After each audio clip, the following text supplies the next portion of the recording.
Hello and welcome to the English Magnet.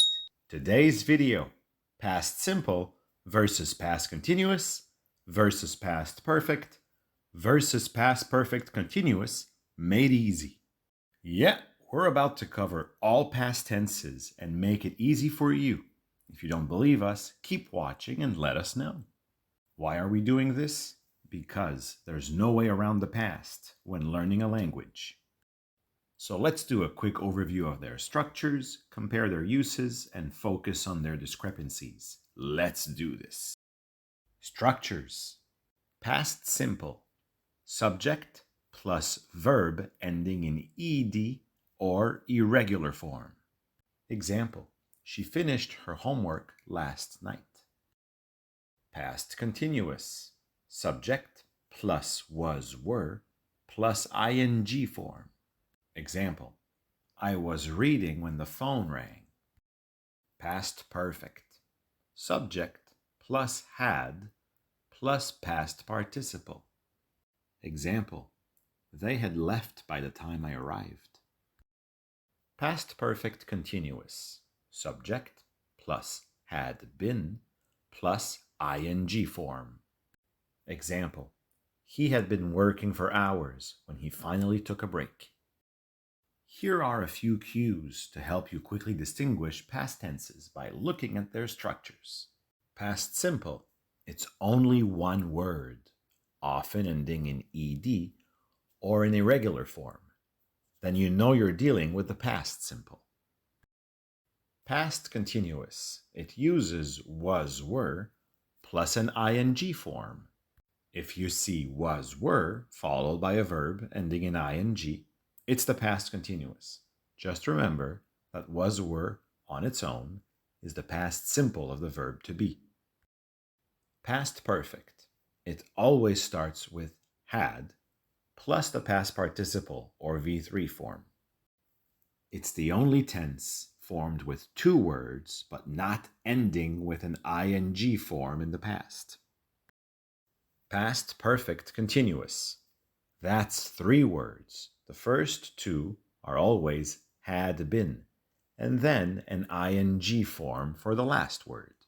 So, if had been is followed by a verb ending in ing, it's the past perfect continuous. And had been on its own is the past perfect of to be. If looking at the structure isn't really your thing, let's dive into their actual meanings now. Uses and overlaps. All right, let's quickly list the main uses of each tense. Past simple. Completed action in the past. Example, she painted the entire house last weekend. General statement about the past. Example, people used typewriters before computers. Sequential events. Example, he woke up, brushed his teeth, and then went for a run. Past continuous. Action in progress. Example, she was reading a book at 9 p.m. last night. Interrupted action. Example, I was cooking dinner when the phone rang. Habit in the past. Example, he was always forgetting his keys back then. Background information. Example, the sun was setting and the frogs were croaking. Length of an action. Example, she was waiting for 2 hours before the bus finally arrived. Past perfect. Completed action before another action. Example, she had finished her homework before she went to the movies. Cause of a past effect. Example, he was tired because he had worked all night. Unreal condition, hypothetical situation in the past. Example, if I had known about the meeting, I would have attended. Reported speech. Example, he said he had already eaten when I called. Past perfect continuous. Cause of a past effect.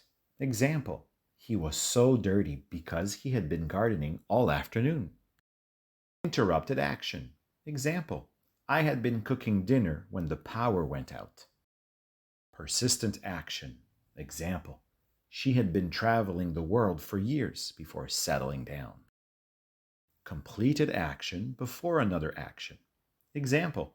They had been discussing the plan for hours before the meeting started.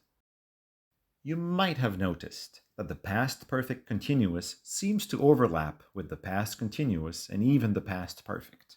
If so, well done. The reason it does this is because the past perfect continuous focuses on the duration of an action. When expressing a cause, the time the action took is key. In the example, gardening took all afternoon, explaining the state of dirtiness. When expressing an interrupted action with the past perfect continuous, the focus is the length of the action. Perhaps the cooking was well underway in this case. When expressing a persistent action, we again look at the duration of the action, instead of a simple habit in the past, which would be better suited with the past continuous. Finally, when expressing a completed action before another action, with the past perfect continuous, the insistence is on the time the first action took. It's not simply about an action happening before another action, more about how long it took. Now that we've done an overview of past tense uses, let's look at slight differences in past tenses while focusing on the same situation. Variations. Let's look at the same sentence and its difference in meaning when using different past tenses. Please note that one action will remain in the past simple, as it helps anchor the events in the past. Very often, the other past tenses aren't found alone in a vacuum, but rather alongside the past simple. I woke up and my partner made coffee, past simple. Here, the two actions are sequential and completed. I woke up and then my partner made coffee. The actions are separate, with no overlap in time. So I woke up and later coffee was made. I woke up and my partner was making coffee, past continuous. Here, my partner was in the middle of making coffee when I woke up. The actions overlap, as the coffee making was already ongoing at the moment I woke up. So I woke up and could hear the coffee being made. I woke up and my partner had made coffee, past perfect. Here, my partner finished making coffee before I woke up. The past perfect emphasizes that the coffee making was completed at an earlier point before my waking up. So I woke up and the coffee was already prepared. I woke up and my partner had been making coffee, past perfect continuous. This suggests my partner was making coffee for a period of time before I woke up, but it's not clear if my partner finished or was interrupted. Past perfect continuous emphasizes the duration of the action before the point, when I woke up. Perhaps it's a fancy Italian coffee requiring a lot of preparation. So I woke up and the coffee was about to be done, and I can smell its aroma as it's dripping out of the coffee machine. It's unusual, but you can even pack all four tenses in a single sentence. I had been waiting for an hour when I finally saw the bus coming down the road. It was moving so slowly because it had broken down earlier. Here, the past perfect continuous shows a prolonged action, waiting, before another past event. The past simple marks the main completed action, saw. The past continuous describes a background ongoing action, was moving. And the past perfect gives the reason for the delay, had broken down. That's it for past tenses. Both structures and uses give telltale signs of the exact tense you're dealing with. Practice makes perfect, so click the link to some free material in the description below. Hopefully, this has been helpful. Keep practicing and you'll get the hang of it. Thank you for watching. Until next time.